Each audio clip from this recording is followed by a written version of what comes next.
Менің даусым мен жейдің даусын салыстырайық. Қазір менің даусым оқылады. Содан кейін жейдің даусы оқылады. Қазақ тілінің орфографиялық сөздігінде А әріпінен басталатын сөздер өте көп. Төменде жазылуына назар аудару керек негізгі сөздерді топтастырып көрсеттім.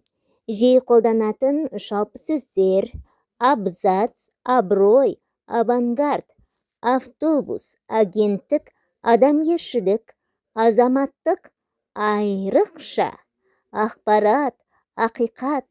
Қосарланған сөздер дефис арқылы жазылатындар: асық-түлік, алыс-беріс, ата-ана, ай-күн, астан-кестен, аста-төк.